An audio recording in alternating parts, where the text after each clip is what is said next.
ভালোবাসা আর ভালো রাখার মধ্যে পার্থক্যটা কি জানেন?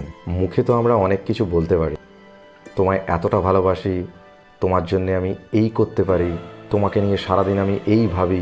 কিন্তু এই দুনিয়ায় কজন মানুষ আছে যারা ভালোবাসি কথাটাকে ভালো রাখায় রূপান্তরিত করতে পারে? সত্যি কথা বলতে, যে সমস্ত মানুষ মুখে খুব সহজেই বলতে পারে যে তোমায় আমি ভালোবাসি, তাদের ম্যাক্সিমাম লোকই কি করে ভালো রাখতে হয় সেটা জানেই না। জানে না বলার থেকেও ভুল, তারা চেষ্টাই করে না। যে সমস্ত মানুষগুলো সত্যি সত্যি ভালো রাখার চেষ্টা করে না, তারা ভালোবাসি হয়তো অনেকেই বলে এবং সেটাকে না করার চেষ্টা করে।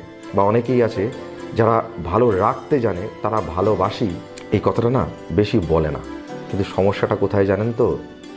আমাদের মধ্যে অনেকেই আছে যে সত্যি সত্যিই হয়তো ভালোবেসে কাউকে ভালো রাখার চেষ্টা করে তাদের মতো করে, কিন্তু যে মানুষটাকে ভালো রাখার চেষ্টা করছে সেই মানুষটা হয়তো এটা বোঝেই না সামনের মানুষটার সেই চেষ্টাটা। আমরা তো কেউ ভগবান নই যে আপনি যেমনটা চাইছেন, যেভাবে চাইছেন সেভাবেই আমরা সেটাকে পূরণ করতে পারি বা সেই সমস্ত মানুষজনগুলো সেগুলো পূরণ করতে পারে। কিন্তু আমরা যখনই আমাদের এক্সপেকটেশন লেভেল অনুযায়ী আমাদের চাহিদাগুলো সেই সামনের মানুষটার কাছ থেকে পূরণ হয় না, তখনই আমরা সেই মানুষটার ওপর থেকে বিশ্বাস হারিয়ে ফেলি, সেই মানুষটার ওপর থেকে আমাদের মন উঠে যায়। কিন্তু এই প্রশ্নটা যদি আমি আপনাদেরও করি, যারা এক্সপেক্ট করেন যে আমাকে এইভাবে সে ভালো রাখবে, আমাকে ওইভাবে সে ভালো রাখবে, আপনারা চেষ্টা করেছেন কি সেই মানুষটার মতো করে তাকে ভালো রাখার? তাহলে আপনারা যখন সেটা চেষ্টা করেননি, তাহলে সেই মানুষটার কাছ থেকে সেটা কিভাবে এক্সপেক্ট করেন? অথবা আপনি হয়তো আপনার মতো করে চেষ্টা করেছেন তাকে ভালো রাখার, সেটা হয়তো তার মনোপুত হয়নি, তার জন্য আপনি তাকে দোষারোপ করছেন যে আমি চেষ্টা করেছি কিন্তু তুমি বুঝতে পারবে। ব্যাপারটা তা না। ব্যাপারটা হচ্ছে আমরা আমাদের অনুভূতি যে মানুষটার প্রতি যেমনটা থাকে না, সেই অনুযায়ী আমরা সেটাকে দেখাতে পারি না বা সেই রকম করে করে উঠতে পারি না কাজগুলো। আর যার ফলেই একটা মানুষের প্রতি আমাদের মন উঠে যায়, আমাদের সেই মানুষটাকে মিথ্যাবাদী বলে মনে হয়। কিন্তু আসল সত্যটা এটা না। যে মানুষটা আপনার জন্যে কিছু চেষ্টা করছে, সে মানুষটা তার মতো করে চেষ্টা করছে, তার ক্ষমতা অনুযায়ী চেষ্টা করছে। সে কিন্তু আপনার চাহিদা পূরণেরই চেষ্টা করছে, কিন্তু আপনার মতো করে সে পেরে উঠছে না। কিন্তু কখনো সে যদি সামান্য কিছুও করে আপনাকে ভালো রাখার জন্যে, তাকে অ্যাপ্রিসিয়েট করেছেন যে তুমি এই কাজটা করেছো, আমার খুব ভালো লেগেছে বা আমার পছন্দ হয়েছে, হয়তো আপনার মনোপুত হয়নি পুরোপুরি, অ্যাপ্রিসিয়েট করেছেন।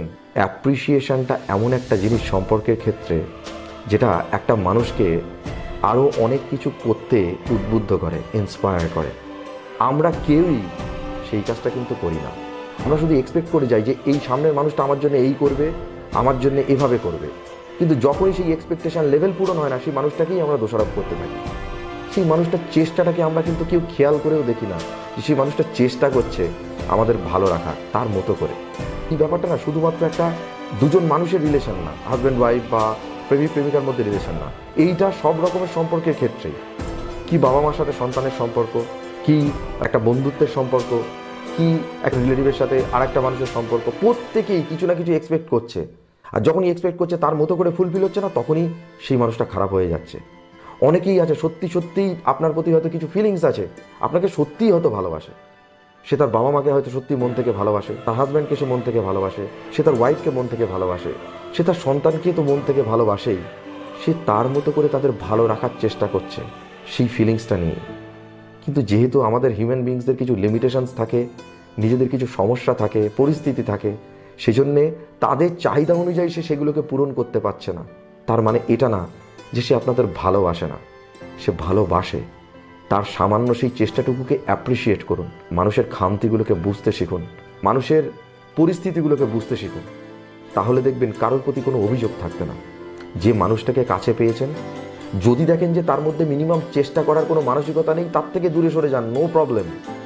কিন্তু দেখেন যদি কোনো মানুষ চেষ্টা করছে আপনাকে ভালো রাখার, আপনাকে হেল্প করার, সেগুলো খুব সামান্য সামান্য কাজের মধ্যে দিয়েই, তাকে অ্যাপ্রিসিয়েট করুন। আর যে মানুষটার চেষ্টা দেখছেন না, তার জন্যেও কিছু চেষ্টা করুন আপনিও। তার কারণ একটা মানুষ সে আপনাকে ভালোবাসে বলে আপনার জন্য চেষ্টা করে যাচ্ছে, আর আপনি সেটাকে শুধু ভোগ করে যাচ্ছেন, আপনার নিজস্ব কোনো চেষ্টা নেই তাকে ভালো রাখা। এটা তো ঠিক জিনিস না। আপনি যখন নিজে চেষ্টা করছেন না তার মনের ইচ্ছাগুলো বা তার চাহিদাগুলোকে কিছুটা হলেও পূরণ করার বা আপনার কাজের মধ্যে দিয়ে সেটা দেখানোর চেষ্টা করছেন না, তাহলে আপনি সেই মানুষটার কাছ থেকে এক্সপেক্ট করেন কী করে যে সে আপনার চাহিদাগুলো পূরণ করবে? ভালোবাসা না তখনই টিকে যায়, একটা সম্পর্ক তখনই টিকে যায় তখন যেটা টু ওয়েতে হয়, ওয়ান ওয়েতে হয় না। একজন ভোগ করবে আর একজন সাফার করবে, এটা হতে পারে না। দুজনকেই দুজনের জায়গাটা বুঝতে হয়। তখনই দেখবেন ভালো রাখার যে সামান্য চেষ্টাগুলো, তার মধ্যে কতটা ভালোবাসা আপনার জন্যে লুকিয়ে আছে। আমি এটা নিয়ে আপনাদের একটা ছোট্ট গল্প বলছি, বলে আমি এটাকে শেষ করব। বহুদিন আগে এই সোশ্যাল মিডিয়াতেই একটা গল্প শুনেছিলাম, সম্ভবত বাংলাদেশের কোনো একজন লেখিকার গল্প। সেখানে একজন ওয়াইফ তার হাজব্যান্ড সম্পর্কে কমপ্লেন করছে যে সে আনরোম্যান্টিক, বোরিং, কোনো রোম্যান্টিসিজম নেই, সারাদিন কাজকর্ম করে। এই ফ্রাস্ট্রেশনে সেই ভদ্রমহিলা অসুস্থ হয়ে পড়েন, অসুস্থ হয়ে হসপিটালাইজড পর্যন্ত হয়ে যায় এবং সেখানে তার শারীরিক অসুস্থতার কারণে তিনি সেন্সলেসও হয়ে যান। যখন তার সেন্স ফেরে তখন সে দেখে হসপিটালের যে ঘরটাতে তাকে রাখা হয়েছিল, ঘরটার কোনায় তার হাজব্যান্ড মাথা নিচু করে দাঁড়িয়ে আছে। তাকে দেখে তার প্রচণ্ড রাগ হয় যে এই মানুষটা কেন এখানে দাঁড়িয়ে আছে। এরপরে যখন তাকে হসপিটাল থেকে ডিসচার্জ করা হয় তখন মেয়েটার মা তার সাথে দেখা করতে আসে এবং মেয়েটা তার মাকে বলে যে আমি এই ভদ্রলোকের সাথে থাকতে পারবো না, এই লোকটার জন্য আমার জীবন বরবাদ হয়ে গিয়েছে, এই লোকটা একটা বোরিং লোক, একটা আনরোম্যান্টিক লোক, আমার জীবনের কোনো চাহিদা পূরণ হয়নি, আমি লোকটার সাথে থাকতে চাই না। তখন তার মা অবাক হয় এবং তার মা তাকে এটা বলে, তুই কি জানিস যে তুই এখানে যে 3 দিন ধরে সেন্সলেস অবস্থায় ছিলিস, তোর হাজব্যান্ড বাড়ি যায়নি, তোর হাজব্যান্ড এখানেই এভাবে ছিল তোর সেবা করার জন্য। তোর কখন কি প্রয়োজন পড়বে, ডাক্তার কখন ডাকবে তোর কোনো একটা কাজের জন্যে, কোনো একটা দরকারের জন্য, বাড়িই যায়নি। সে খেয়েছে কি খায়নি আমরাও পর্যন্ত জানি না। তোর কি মনে হয় এইটা তুই চাস না? তোর কি মনে হয় এই লোকটা তোকে ভালোবাসে না? তোর কি মনে হয় এই লোকটা তোর খেয়াল রাখে না, তোর কেয়ার করে না? তোকে আজকে একটা কথা বলি শোন, লোক দেখানো ভালোবাসা, একটা গোলাপ ফুল দেওয়া, দুটো গিফট এনে দেওয়া, কোথাও দুদিনের জন্য ঘুরতে নিয়ে যাওয়া, এটাকে ভালোবাসা বলে না। ভালোবাসাটা হলো সেটা যেখানে কেয়ারিং আছে, যেখানে শারীরিক অসুস্থতায় যেভাবে তোর সেবা করেছে এখানে, তার মধ্যে ভালোবাসা আছে। তোর প্রতি যদি ভালোবাসা না থাকতো, কেয়ার না থাকতো, সে তো তোকে এইভাবে ফেলে রেখে সে নিজের মতো থাকতে পারতো। থেকেছে, তুই তো সংসার করেছিস এতদিন। সে হয়তো রোম্যান্টিক না, সে হয়তো বোরিং, সে হয়তো জানে না যে কিভাবে প্রেম প্রকাশ করতে হয়, ভালোবাসা প্রকাশ করতে হয়। তুই চেষ্টা করেছিস, তুই হেল্প করেছিস তাকে সেটাকে প্রকাশ করার জন্যে। সবসময় এক্সপেক্ট করে গিয়েছিস যে তুই যেভাবে চাইছিস সেইভাবেই সেই মানুষটা তোর সঙ্গে বিহেভ করবে। তুই এবার তার সাথে থাকতে চাইলি কি না চাইলি সেটা তোর ব্যক্তিগত ব্যাপার, চিন্তা করে দেখ। এই কথাটা শোনার পরে মেয়েটা কেঁদে ফেলে। যাই হোক, গল্পটা আপনাদের এই জন্যে বললাম যে আমরা একটা মানুষের মধ্যে অলওয়েজ এই লোক দেখানো রোম্যান্টিকতা খুঁজি। একটা গোলাপ ফুল এনে দেবে, একটা সোনার গয়না গড়িয়ে দেবে, সুন্দর একটা শাড়ি এনে দেবে, আর 5টা লোকের মতো রোম্যান্টিক ডায়লগস দেবে। এভাবে হয় না। ভালোবাসার সাথে এগুলোর কোনো সম্পর্ক নেই। একটা মানুষের কেয়ারিং, পাশে থাকা, রেসপেক্ট করা, এটাই হচ্ছে ভালোবাসা।